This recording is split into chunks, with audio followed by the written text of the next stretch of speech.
O tema do vídeo de hoje é um tema muito profundo. Vamos falar do abuso infantil. É um assunto espinhoso, mas necessário.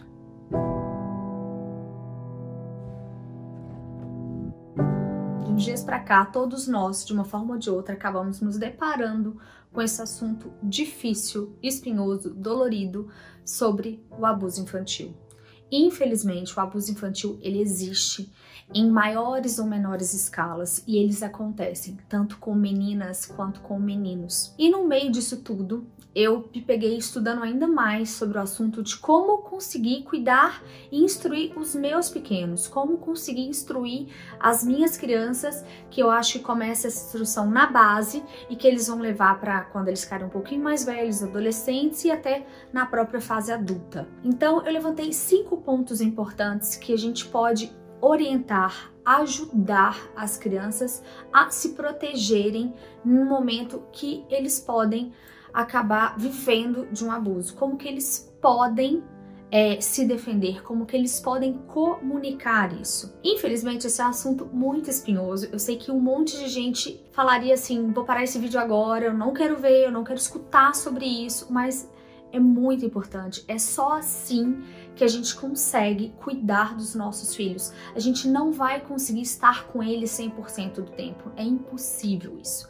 Então, as formas com que a gente educa, com que a gente orienta, vão garantir sim que os nossos filhos evitem de passar por assuntos assim e se passarem consigam sair deles de uma forma que a hora que eles estão começando a ver o perigo, eles estão orientados para pedirem ajuda e saberem se portar. A primeira coisa, o primeiro ponto super importante para que tudo que eu vou falar depois dê certo é a base da confiança.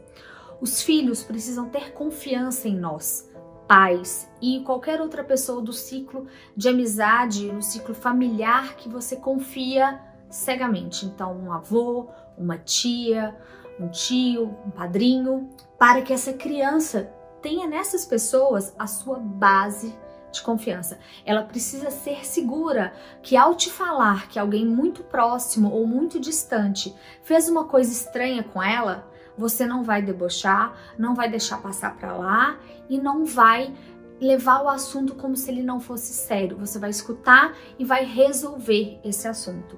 Porque não basta só a gente falar, eu confio em você, você tem que confiar em mim. Nós temos que demonstrar isso para os nossos crianças à medida que a vida segue, à medida que nas pequenas coisas do dia a dia eles entendem que podem confiar em nós. Então, quando a gente promete uma coisa, a gente precisa cumprir.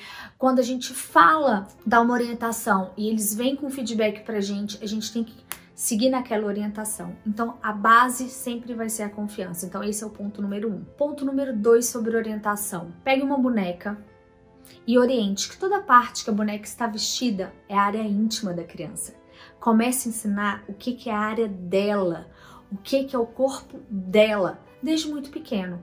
Então, olha, filho e filha, tá, gente? Aqui, ó, onde tá vestido, ninguém que você não confie ou que você não goste, pode pegar. Ninguém pode colocar a mão na sua barriguinha, no seu bumbum, na sua perna, sem que você permita, sem que seja uma pessoa que você confie. Então a gente começa a demonstrar para essa criança, através de uma boneca com um vestido de roupa, qual é o espaço, qual é o limite que as outras pessoas que não são desse ciclo fechado de confiança dela podem tocar, podem ir. Ali é aquele espaço sagrado dela. E uma coisa importante que eu faço aqui em casa, e isso era por instinto, tá, gente? Não era nem por orientação. Eu sempre falei assim, olha, agora mamãe pode limpar seu bumbum? Agora mamãe pode limpar seu barrigão? E sempre falei, então é uma forma que eu não preciso pedir uma permissão dessa pro meu filho. É óbvio que eu vou dar banho nele, eu que vou limpar. Mas, intrinsecamente, você vai colocando isso na cabeça da criança, que se o pai e a mãe pedem permissão para tocá-lo, um estranho também tem que fazê-lo. Então são coisas que vão me alertando, que ao longo dessa semana, da semana passada, com tantas notícias, eu comecei a pensar, nossa, isso é um assunto, um ponto relevante, de onde eu tenho que ensinar ao meu filho o que é sagrado nele e o que ele permite ou não permite. Terceiro ponto importante, tudo que você puder fazer para evitar situações de perigo e situações de exposição do seu filho, você deva fazer. Um exemplo, A Luíse ama usar vestido. E criança, na idade dela, não tá preocupado se vai pular, se vai mostrar a calcinha ou não. Toda vez que a Luíse sai de vestido, ela sai com um shortinho por baixo. Isso significa o quê? Que se eu tiver algum parquinho, agora não no momento de pandemia, mas se tiver num parquinho, numa festa, e nesse ambiente tiver alguma pessoa com uma outra intenção, com outro olhar para uma criança, a minha criança vai estar mais protegida porque ela está de short e não com a roupa íntima dela. Ao mesmo tempo que isso vai sendo gravado na cabeça da criança, ela vai aprendendo a se cuidar. É como o escovar o dente, virar hábito para a criança. Outras orientações como quando você for num treino de futebol, o seu treinador não entra com você no banheiro para poder te ajudar a fazer suas necessidades ou tomar um banho. São pequenas orientações, pequenas observações sobre as coisas que a criança vai passar, que você mostra para essa criança o que é certo e o que é errado. Então, toda vez que a criança for passar por alguma situação, viajar, ir na casa de um amiguinho, ou uma festinha que não vai com você, você oriente também para esse outro lado, sem necessariamente tocar no assunto. Mas falando, olha, no banheiro você vai sozinho, você já sabe se limpar, e assim vai. Então, tentar minimizar e alertar, sem colocar medo nas crianças, sobre esses momentos que elas podem estar expostas também ajuda. Quarto ponto, e esse ponto é muito delicado, não force o contato físico. O que eu quero dizer com isso? A gente tem a mania de mãe e pai de chegar em algum lugar, chegar na casa da própria família e falar assim: viu, fulano, dá beijo na vovó, dá um abraço no tio, dá não sei o quê. E aí às vezes a criança não quer. E às vezes a gente força a criança, a gente obriga a criança. Tá errado. Essa é uma reflexão que eu me fiz muito essa semana. Tá errado? Por que tá errado? Por que eu estou forçando ela a um contato físico? Eu tenho que ensiná-la a ser educada.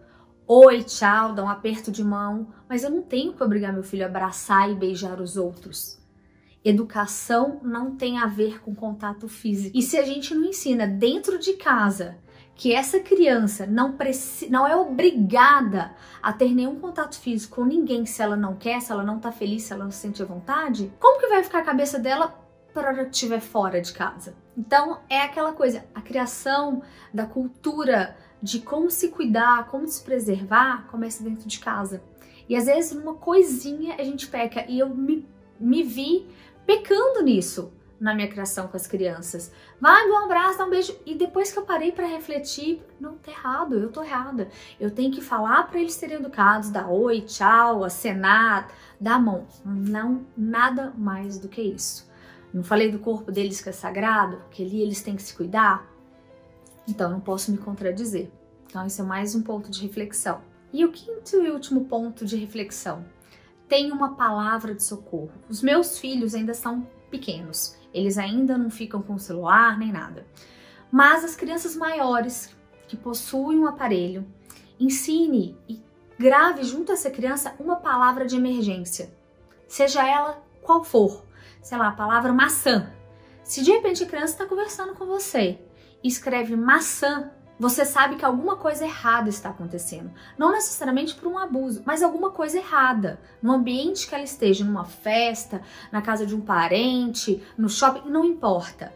Ali você pode saber que é um sinal de alerta. E numa conversa, se tiver alguém perto, e de repente ao Léo ela falar essa palavra, passar essa palavra por mensagem ou por telefone, você vai acender o sinal de alerta e vai até essa criança ou até mesmo a esse adolescente. Então é isso, são 5 pontos que me fizeram refletir muito.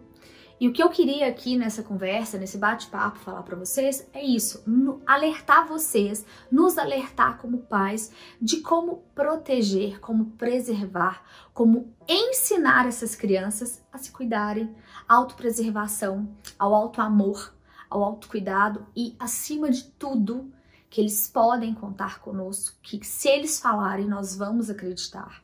Nós vamos entender, nós vamos acolher e vamos resolver o problema. Um vídeo mais diferente, mais pesado, mas extremamente necessário.